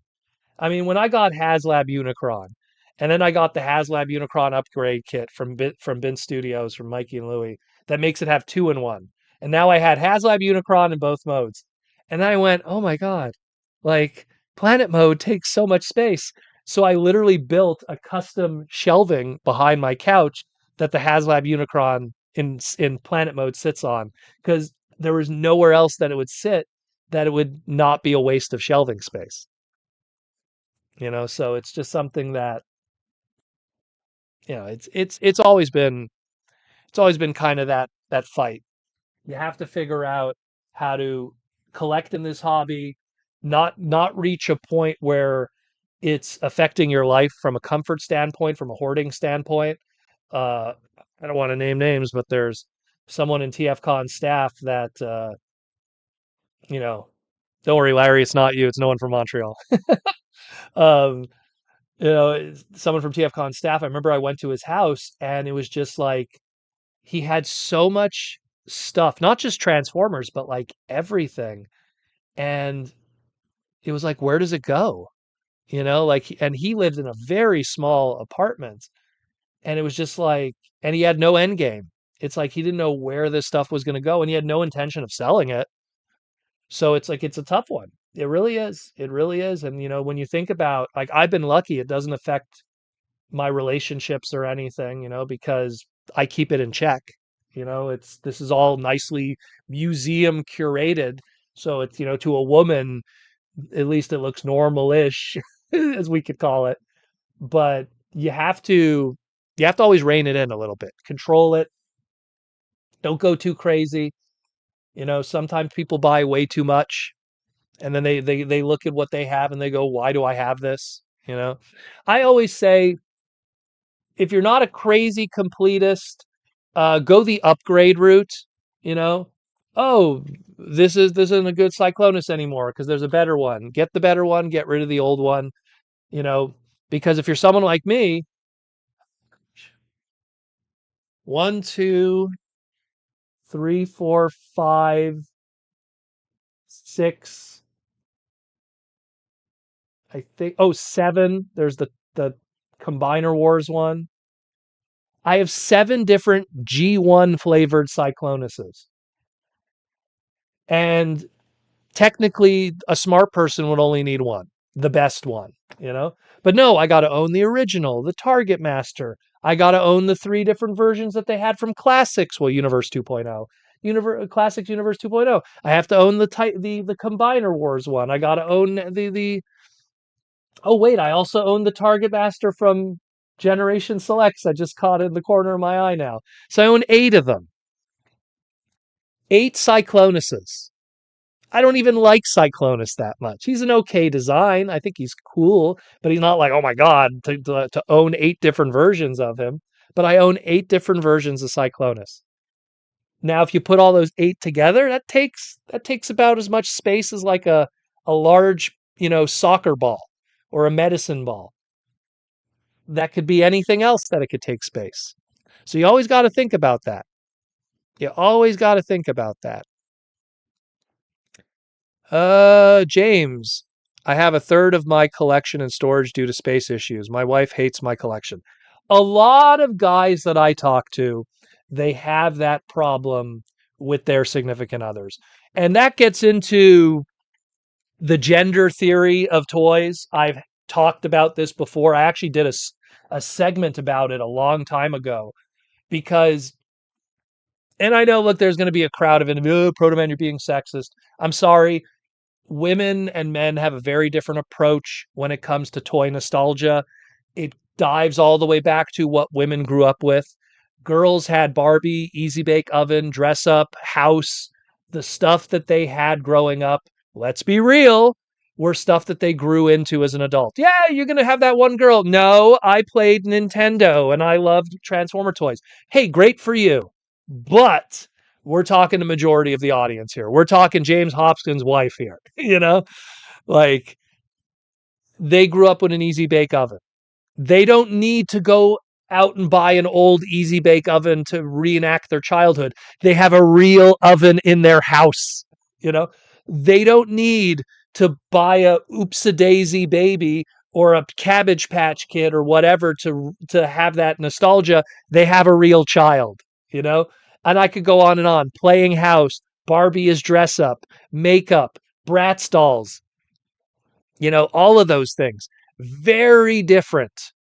Now we look at ours. Tell me how many people grew up to become a futuristic space shuttle that works for the Emperor of Destruction. Tell me how many people grew up to become a super fighting robot to fight for everlasting peace in the year 2001 XX. Tell me how many people grew up to become a martial artist that fights on a level that could control his ki and find the Dragon Balls. You know, most people that are men who have nostalgia for these hobbies aren't able to find that transition into adulthood. So as a result of that, we hold on to that stuff much longer, much, much longer. So that's why your wife doesn't understand it and usually hates it. She got to grow into her childhood. You didn't. None of us were able to. I mean, I was lucky to, oh, I love comic books. Now I get to write them. You know, oh, I love Transformers. Now I get to work with them. But still, the excitement of the storytelling elements and everything like that, that's not something we get to live. We don't. We get to live through osmosis and adjacently because of the movies, the products, the action figures, and everything like that. You know, it's just how it is. What did you write, Ninjatron? I wanted to be a robot when I grew up, but I actually became a ninja. Well, Ninjatron, you became a ninja, so you're kind of close. There you go. Um, Rudy Mack, I'm all of those things. Well, Rudy Mack, I'm sorry, I don't remember you. I don't remember you being a transforming robot, unless you're a really good pretender shell. Maybe you are. Maybe you are. I don't know. But it's just something where that's why that's always been kind of the dichotomy that exists with the genders when it comes to understanding that. You have a lot of guys who are toy collectors and a lot of women who don't understand the hobby. What I always tell guys is do you, do what makes you happy, just make sure you build a really good personality. That's all it is. Build a really good personality. Because that way, and I've quoted this many times, that way when you meet a girl, it doesn't matter what's in your basement. As long as you're a good person, they don't care what's in your basement. As long as it's not a dead body, they'll like you for who you are. And then they'll learn to understand the hobby. They might not like it. I mean, I'm lucky I found someone that also enjoys the madness of toy collecting. So that kind of helps, maybe sometimes to a detriment, because then now a small percentage of the house is dedicated to her toy collection, which could have been space for me. And that sounds selfish, but it's like, those gem dolls could have been Dragon Ball figures. Those My Little Ponies could have been, Street Sharks or Bomberman or whatever, you know. But she's allowed to have space too. But it's just something where it's very important that you keep it in check. You can't let it overtake your life. You can't. And I mean, this isn't even getting into the financial part of it and that kind of stuff. Ninjatron, a good personality. Uh-oh. Come on, Ninjatron, you're a good guy. The ladies want to be with your Naruto ass. But it's just, to me, it's the space. The space is the most important because the space is the sanity of it. If you keep that in check, everything else will kind of work out. If you have the collection, but it looks nice, it's displayed nicely, it's not making a mess of your house. I've seen people who have toy collections and it's just like nothing is on display. Everything is in Rubbermaids. It's all in storage. And I just say to them, I hope you get to enjoy it at some point. I hope that you drive away from home, you go to the storage locker facility, you open up the Rubbermaids and you mess with the toys and you get to enjoy them before you put them back and you come back in 6 months. Because I always hated the idea of having stuff in storage and not being able to enjoy it. Like the only stuff that I have in storage of all my toy collections and stuff is my wrestling stuff. That's it. And it pains me when I think about it because I go, man, why don't I have some nice glass cases of like all my Bret Hart stuff? Like all of that on display? Because I got cool stuff from like being a wrestling fan for 40 years, going to matches and programs and autographs and action figures and stuff. Like all that stuff is in storage. And it's the only thing that's in storage. Everything else is out and about. I'm lucky that way. But I've also because I've controlled it. Again, I don't want to buy a bunch of SH Figure Arts Dragon Ball figures just to put them in Rubbermaids. And again, I'm going to be keeping the boxes and all the accessories and all the stuff which take more space, you know? So, what we got here? Snell. My doesn't have a problem with Transformers, Mewtwo, G.I. Joe, and Batman collection. She even keeps some in our bedroom. Well then, the only stuff I have in my bedroom's actually pretty boring. The only stuff that I have in my bedroom is where I keep like my most of my trading card collection in there. So a lot of like my buy because again, you wouldn't if you went into the bedroom, you wouldn't even know there's a trading card collection because it's just all in binders that are on like shelving. But that's about it. And then I keep comics in there just to read, and my Nintendo Switch is there because my TV is there. So um, my bedroom is boring. My living room is boring. My kitchen is boring. My dining room is boring. The rest of the house is very boring. But then we have these designated rooms that are cool as hell. So we try to have it then when we have people over. It's a boring house. We look normal. Uh, I have my Mewtwo collection in my bedroom. Well, again, it's it's something where if you're able to have it comfortably, go for it. You know, if you're able to have it in your bedroom and it doesn't interrupt the flow, if it's a nice big bedroom and there's an empty wall that's not being used, you know. My wife, she's really a big exercise person. She likes to work out and she bought I don't know if you guys know what a sway bar is. When back in the day when you would have gym class, you had like it was almost like a ladder, it was like a bunch of like bars and you could climb them.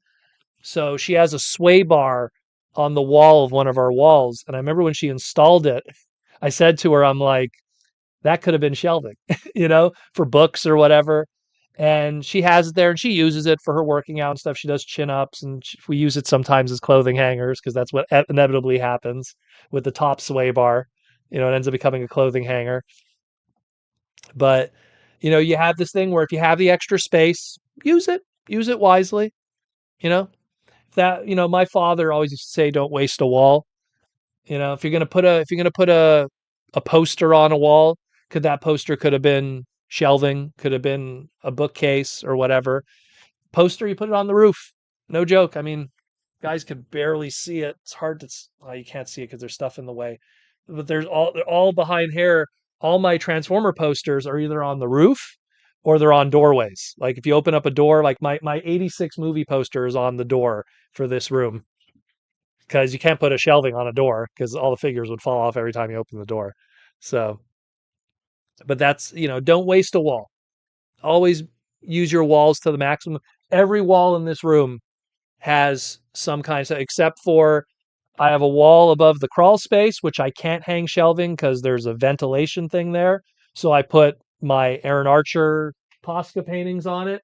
And then the wall above the computer here, I have my Mark Watts. Try to show you guys my Mark Watts autographed print of the ever so beautiful Shockwave. So I have that above it, and I just I don't want to put a shelving there because there's a window just above it. Let me move this better. There we go.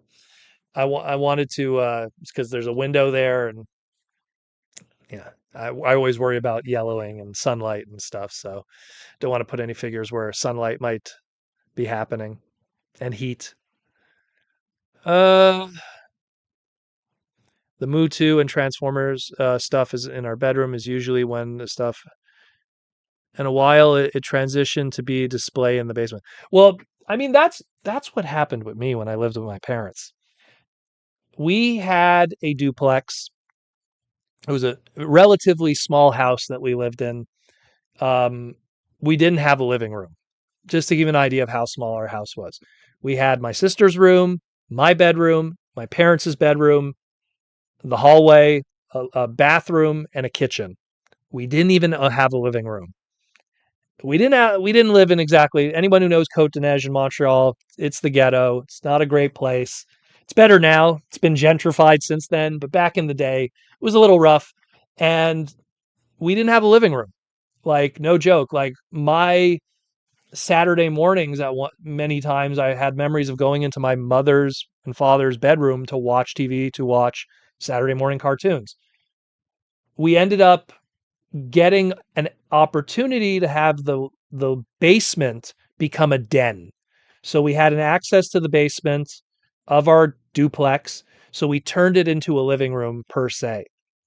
So now we have this kind of den living room situation.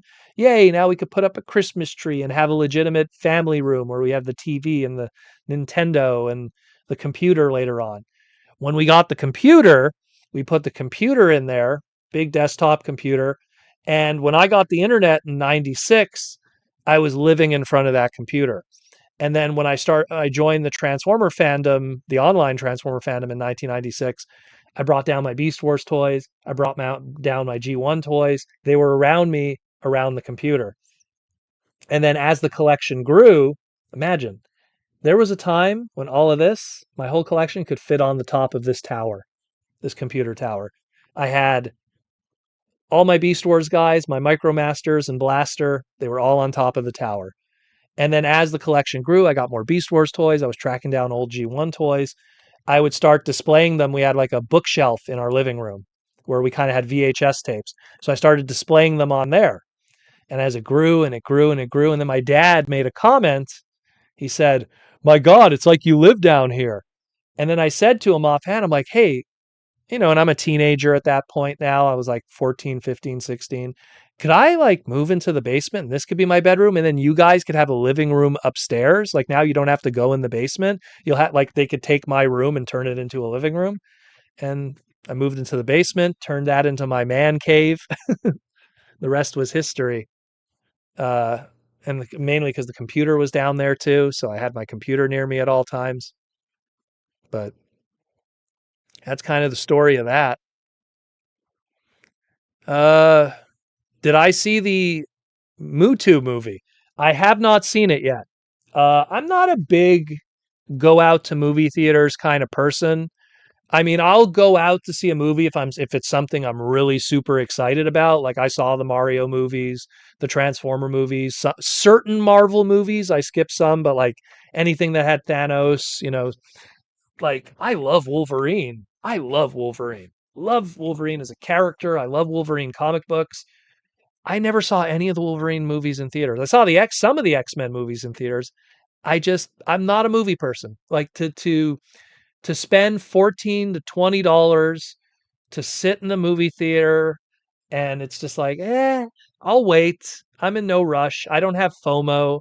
Yeah, spoilers suck. Like some people are going to spoil stuff, but luckily the good thing too is 99% of what movies are today are all based off of franchises I already know. So if someone goes to see a Spider-Man movie and then goes, "Oh my God, Gwen Stacy got killed," and then I'll just be like, "Okay, what are we, 1973 here?" So it's oh my God, like at the end of the Infinity War movie, Thanos did a snap and everyone disappeared. Okay, what are we, Jim Starlin, 1992, 91 here? So to me, uh, it's not a big deal. I'm willing to wait. You know, a lot of people spend a lot of money going to see movies. Hey, that's your thing. All to you. Enjoy it. Go get your $20 popcorn. Me and her, like if me and her have to see a movie that's $30 just in tickets minimum, and then popcorn, sure, we could sneak in snacks or something. But if you do get popcorn and drinks and all of that, it's going to be like $70 when it's all said and done. I rather take that $70 and put it anywhere else. Anywhere else. unless it's a movie I really, really, really, really want to see. And I've been very lucky too in that whenever it's a Transformer movie, luckily because of the connections with Hasbro, we get, little like free little tickets and stuff. We get to go to events and everything. Me and Jaws D went to the Fan Fest one for Transformers 1. So it's something where, yeah, you know, opportunity presents itself, but otherwise I rather just wait. And okay, it's He-Man. I'm not a big He-Man guy. Like this is as He-Man as I get, you know? Only because he's a robot, good old Roboto. But I've never been a big He-Man guy. I think she's even more of a He-Man guy than I am. Or a He-Man girl in her case, you know? Like, because she liked She-Ra growing up, and she has childhood She-Ra figures that she still has, you know? So if anything, she's more probably would like it more than I do. So I'm like, okay, I'll catch it on Netflix or whatever streaming service it'll be on in the future, and that'll be that. You know, the closest thing I have to He-Man figures is when they do those wrestling crossover ones. Those are cool. Like I have the Bret Hart one that was Triclops, and they have a NWO Hulk Hogan that's coming out that's Hordak. That one's kind of cool. You know, they did the Kane one that was Roboto. I have that one. So, oh, Roboto was in the movie. Okay, see, there you go. That shows how much I know. I was. I again. I'm not a big movie guy. It's something where it's like, oh, hey, it's on. Okay, I'll catch it. I mean, it took me like, gosh, I think it took me like how many years before I finally sat down and watched half of a Harry Potter movie. I only watched one Harry Potter movie. It was half of one, and then I was kind of like, hot take. Maybe some people like Harry Potter. Eh, not for me. A little too for me. I don't think Harry Potter passes my rule of cool, if you want to put it that way. If I want wizards and stuff like that, I think there's a lot more badass stuff that exists. Lord of the Rings being one example, but there's a lot more badass stuff, in my opinion, that could fall into that category. So, like Harry Potter was playing, and I was like, oh, I could finally watch Harry Potter, see what all the hubbub's about. And this was like, God, 15 years after it came out, 20 years after it came out, the movies. And I watched like half of it, and I was like, I'm wasting my time. I'm gonna go play Nintendo Switch, you know, So it's just something where I look. If you like Harry Potter, for me, it doesn't do it for me. Doesn't do it for me. Rudy Mack, I'm not a big movie guy either. The last movie I saw in theaters was Transformers One. Literally, last movie I saw in theaters was Super Mario Galaxy. Before that, it was Transformers One. Literally, and before Transformers One, it was probably Rise of the Beasts. What would have been in between that? Did Super Mario movie come out before or after Rise of the Beasts? Because the first one, because then there would have been that. It's just it was the Mario movies or the Transformer movies, and then there was the odd Marvel movie that I would go see because I really love Thanos, so I saw all of those. I love Captain America, so I saw those movies in theaters. I love Wolverine, but I just couldn't bring myself to see those because it's just like I read the origin. My logic was like, I read the origin comics. Why do I need to go see a movie? I read the origin books. I love Wolverine Origin. It's a great little comic. Read those in college. I literally was buying those off of the shelf, leaving college, picking them up at the comic store. Shout out to Cosmic Comics. Which, by the way, that reminds me. So, if you're in the Montreal area, let me just pull this up. If you're in the Montreal area next Saturday and Sunday, don't worry, I'll get back in time to do the live stream. I'm going to be at the Montreal Comic Warehouse. Oh man, I just lost the link. I should have made a slide for it here. Let me pull it up for you guys who are in the Montreal area. Riveting content, I know, I apologize. I just have to pull out my phone here. Giggity. So I'm going to be a guest at that. Here we go. So the Montreal Comic Warehouse. Just look it up. MTL Comic Warehouse on Facebook. They have a event page. I'm going to be a guest at that. It's a gigantic warehouse. Like, no joke, it's a warehouse. This guy buys dead stock of comics across all decades. He's going to be doing all kinds of crazy sales, and he's going to have a few local comic book creators there. I'm going to be one of them. One of the guys who worked on Marvel Masterpiece, not Joe Jusko, not the Brandt brothers. Demetrios, he worked on some of the Marvel Masterpieces in 1995 and 1996. He's going to be there doing autographs and selling some art and stuff like that. I'm going to be there. Eric Mullen of Blith is going to be there. There's another guy who worked on Doctor Strange that's going to be there. So MTL Comic Warehouse, it's a Facebook event. Check that out. I'll be there next Saturday coming up, Father's Day weekend. Father's Day is the same in the United States. I don't know. I know it's this weekend here in Canada. So I'll be a guest there. So that'll be happening. So I'll be doing that. I'll be bringing Mega Man books, signing autographs, and just chilling and buying some comics because I'm obviously going to buy comics too.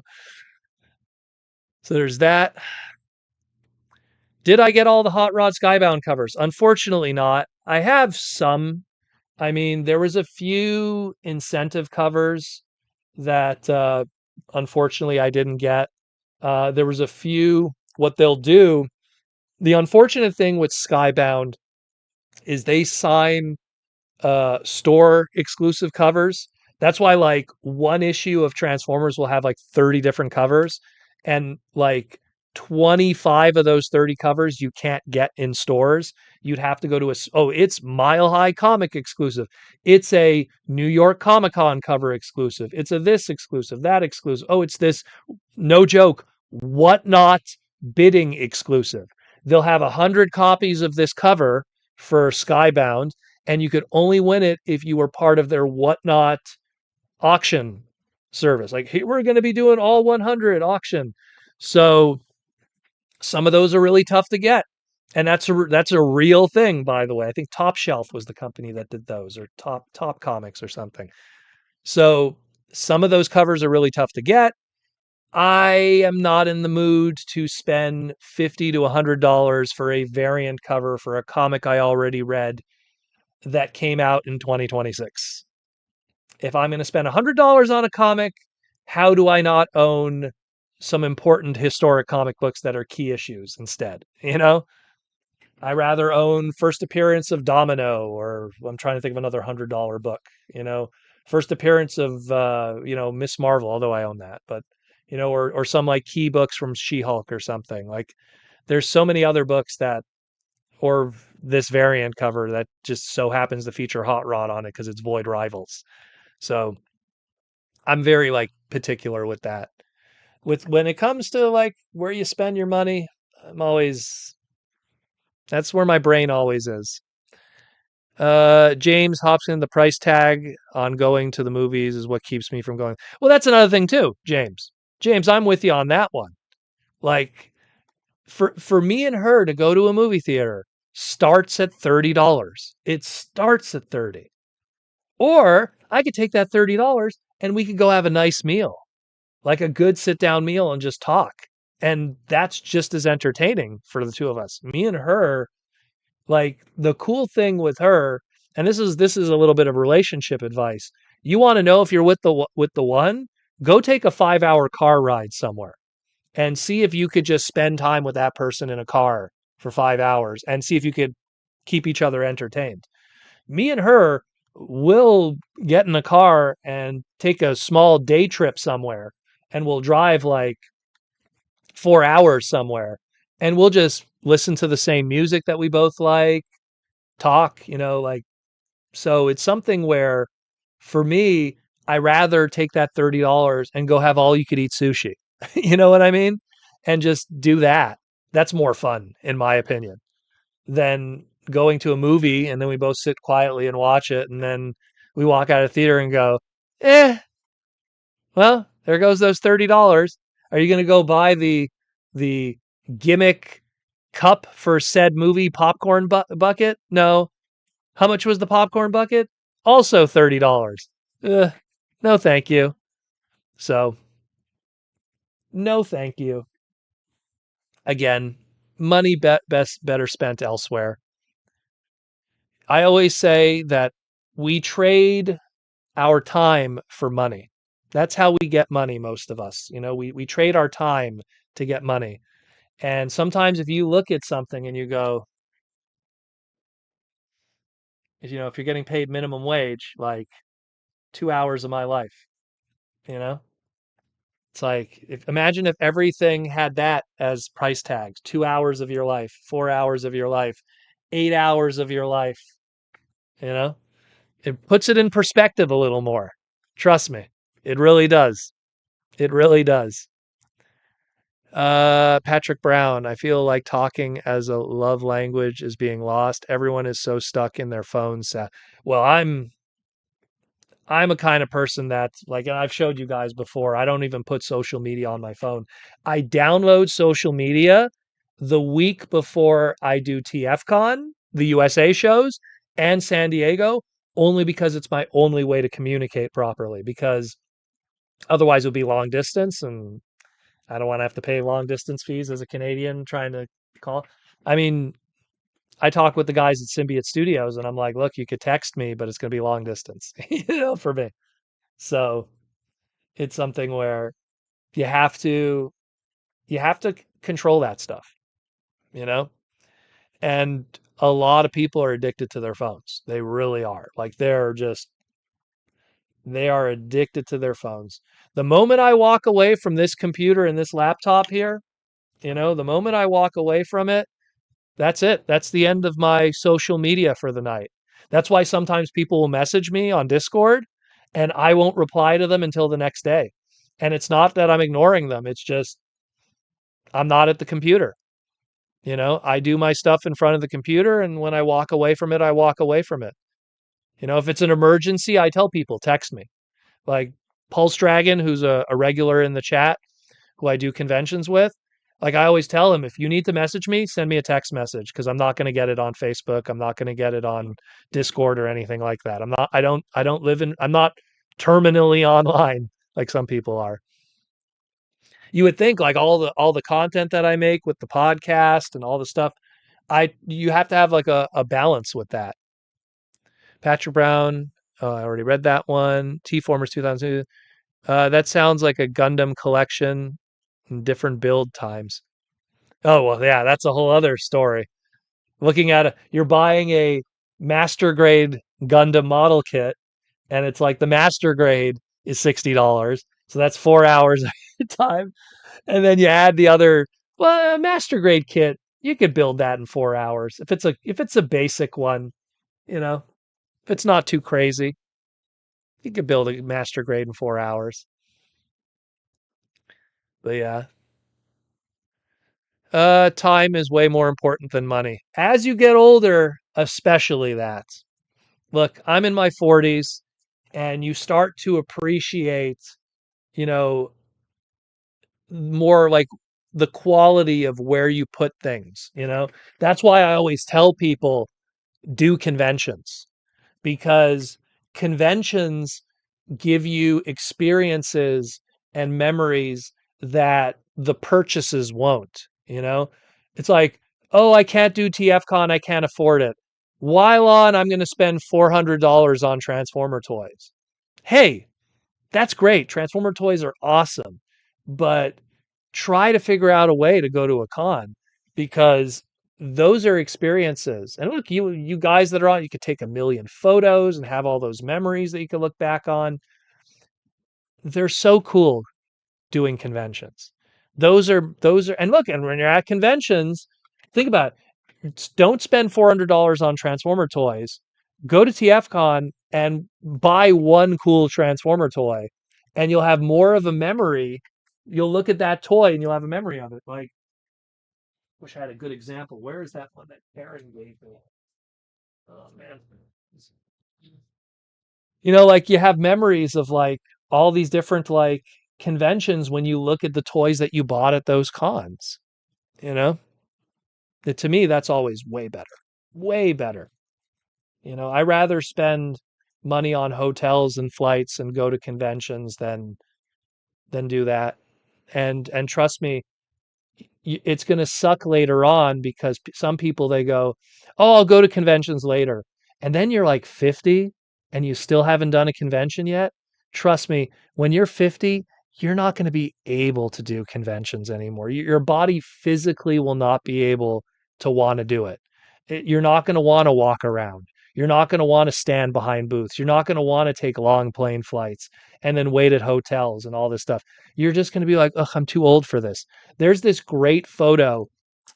It's the famous canal from Greece that they always do. Someone correct me where that canal is, but it's that famous canal that people take boats through. And it was a guy rowing the boat, and it was an old couple, two old people, and they were both like as if they were dead, sleeping in the boat because they were just too old for it. And the caption was, don't wait too late in life to travel. Appreciate it while you can, while you still could run around." Everyone's like, "Oh, one day I'm gonna take that big trip to Europe." Yeah, well, Europe's a walking a walking continent, so you better be young and have good walking shoes. You know, take advantage of it while you still can. You know, and that's why it's as simple as a Transformer convention. You know, as simple as a Transformer convention. Just putting the money aside for a flight, hotel, and entry to TFCon will give you so much more than the 200 and something dollars you're going to spend on a Titan class figure. Trust me on that. Trust me on that. And then take $15, buy a little something from the deal room. It'll be your little souvenir. The friends and the experiences you'll make there are going to be worth way more than anything else. There's a reason why there's so many people in this chat right now that go to TFCon every single year, regardless of where it is. Oh, it's in Chicago. Oh, it's in Orlando. Oh, it's in Toronto. Oh, it's in West Coast LA. Oh, it's in San Diego. They don't care where it is. They're going to go to it because of the fun, the experiences, the friendships, the camaraderie, the deal room, the meeting the guests that you might only get one opportunity.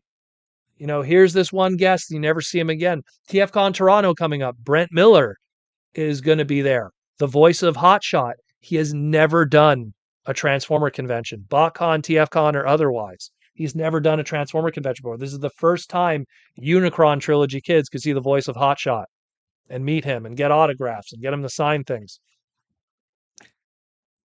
Those are the experiences that are priceless, in my opinion. Those are the real deals. Um, you're getting indirectly called out here. Well, you're one of the few. Oh, you're one of the many that T-formers that goes to all those shows. But it's not just you. There's a lot of people.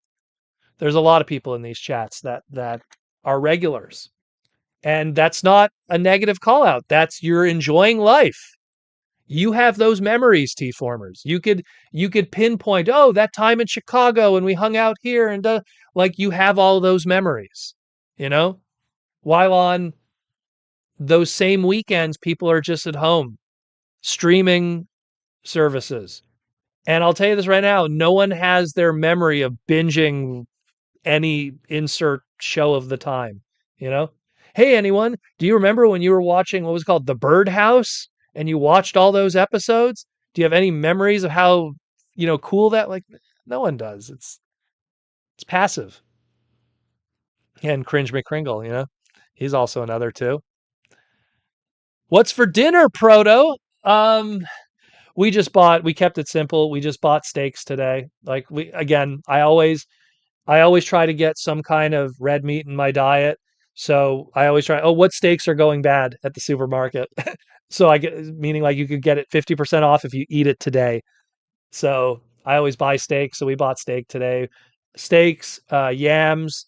She had beets with it. I had peas because I wanted to have peas instead. She had beets. And then what else did we get? What else did we get? I know we got something else too. What else we got? Oh, and then we stopped by. I don't know if they have this brand in the rest of Canada. I know they have it in Quebec and in Montreal. We went to an ice cream place called Laura Secord. It's kind of like a Dairy Queen, Baskin Robbins kind of place, but they have a lot of unique flavors there. And so me and her, we really like this flavor. It's called Super Kid. I believe they call it the Superman ice cream in the rest of the world. Banana, blueberry, strawberry. So we got a thing of Super Kid. So we had that too after we got a little pint of it and brought it home, and then we had that afterwards. And that was it. Keep it simple. We eat clean and we keep it simple, you know.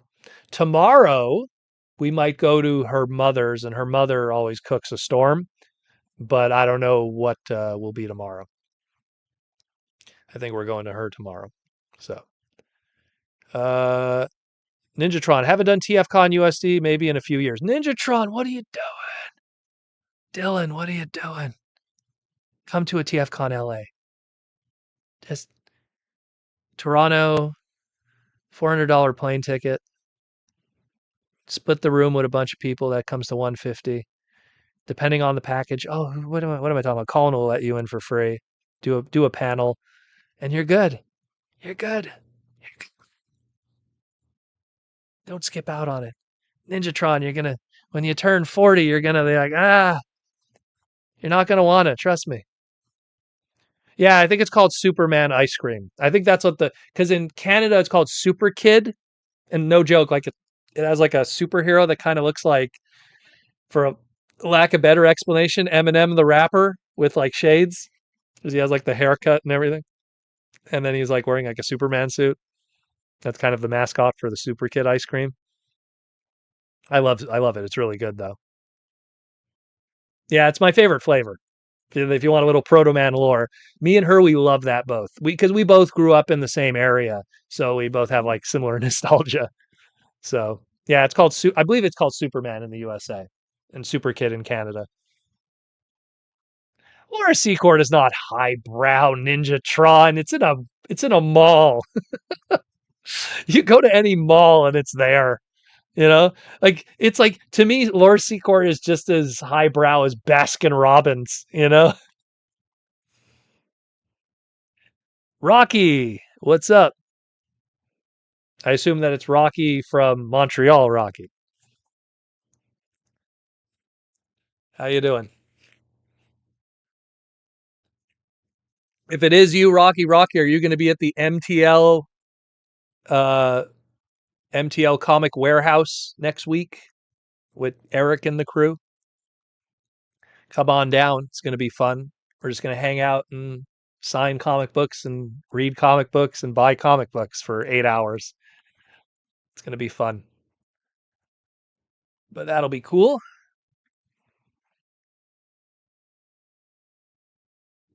That'll be very cool. Can't wait to see you at TFCon. Maybe it's not the same Rocky. There's so many Rockies. Maybe it's Rockman. Relatively highbrow. Oh, that's why. Like, I wouldn't consider it highbrow. I think, what's the expensive ice cream? Um, oh my God, TCBY, the country's best yogurt. I think that's what it's called. That's like really expensive ice cream. I think it's called TCBY, something like that. That's expensive. Expensive. I heard Rocky. Well, Rocky, I think Rocky Balboa. One of my favorite movies is the Rocky movies, the first four. I could live without the fifth one. Oh, so it is you, Rocky. Okay. Yeah, Eric is going to be there too. He's going to be a guest also. I wrangled him in. James. Oh my God, I haven't heard that name in a while. Which name? Which name? Oh my God, we're done now, the live stream already. We're past the 2-hour mark. We had almost over 100 people today. Anyways, guys, we're done tonight. I think we're done. Once again, I just want to shout out to the sponsors, Symbiote Studios. check them out. We're going to be at San Diego Comic-Con. We'll have more info on the San Diego Comic-Con thing, where our booth will be and all of that, because I'm going to be at the Capcom booth. I'm going to be at the Hasbro booth. I'm going to be at the Symbiote Studios booth. I don't know what my schedule is, so when we get closer to that in July, I'll let you guys know. Again, next weekend, Montreal Comic Warehouse. I'll be there Saturday, Sunday. The weekend after that is going to be Japan, so we'll figure that out and what's going to be happening with that. The week after that is TFCon Toronto. So I'll let you guys know what's happening with TFCon Toronto. We'll probably do an early live stream because I have to leave early, so we won't have we'll probably have a Sunday live stream like we always do. I want to make sure we get that good spot again because that's good for audio. So we'll try to secure that again. I'll have, Cringe McCringle and whoever will want to come on to say hi. Like last time, Ninjatron always pops in, makes a cameo, and then Goober comes on and the whole thing crashes because it can't deal with him. But yeah, so that's what's happening. And then after TFCon will be Fanaticon in Ottawa, and then San Diego Comic-Con. And then after San Diego Comic-Con is Montreal Otakuthon, the second biggest anime convention in Canada. So then there's that. So boom, boom, boom, boom, boom, boom, boom. It's going to be, every weekend's going to be something. But I'll keep you guys posted on what's happening to all of that. And you guys could pick your poisons. What did you say here, Rocky? Amazing comment. Thank you. Thank you, Rocky. Well, hopefully I'll see you next week. Come swing by. But yeah, that's it more or less, guys. Thanks again for all the love and support, everyone who tuned in for this live stream, hanging out, and all the goodness. Again, like I said, check out Symbiote Studios. Check out Hasbro Pulse. The latest episode of Transformers Cyberworld has just dropped yesterday. I believe Allie said it was yesterday that it was supposed to drop. I haven't caught it yet, but Allie always sends me an email for that. And then check out the Toy Armada with Aaron Archer. Go support Aaron's art. Go check out archermonster.com/shop. Go pick yourself up some art. And to self-promote myself, go check out the new Mega Man book, Mega Man X, issue number 4, in stores right now. It's some deep stuff. Aside from that, thank you for all the love and support. If you want to continue supporting the podcast, we have the Patreon link that will not be, it's not available now. It'll be available in the replay of this segment. Patreon.com/Protoman. I believe that's what it is. I'm not sure. But it's my Patreon there too. Check that out.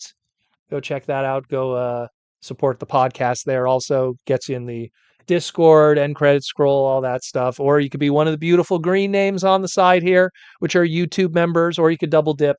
You hit the join button that's down there if you want to do that too. Aside from that, that's it. We're done for tonight. I'm going to go play my, I bought recently for the Nintendo Switch. It was on clearance, Dragon Ball Kakarot. I never got to play that game, so I'm pretty excited. So I only played like the first 10 minutes of it, which was just the tutorial. So that looks really fun. Nice open world Dragon Ball game. So I'm going to be playing that tonight. I'm going to be relaxing. Maybe have some fortune cookies. I have some fortune cookies I have to finish and call it an evening. Take care of yourself, your friends, your family, your loved ones. It's a beautiful world out there with a lot of cool stuff in it. Ignore all the negativity that's out there in the world. The world is full of people that are unhappy with themselves, unhappy where they are in life, and they want to make you unhappy. Block that stuff out. Focus on your own dreams and goals and the good people around you that treat you good, and block out the rest of that stuff. Ignore social media and all the stupidity that is algorithmized, if that even is a word, to get your attention. I'm out of here. Take care of yourself. And as always, like I say, roll out.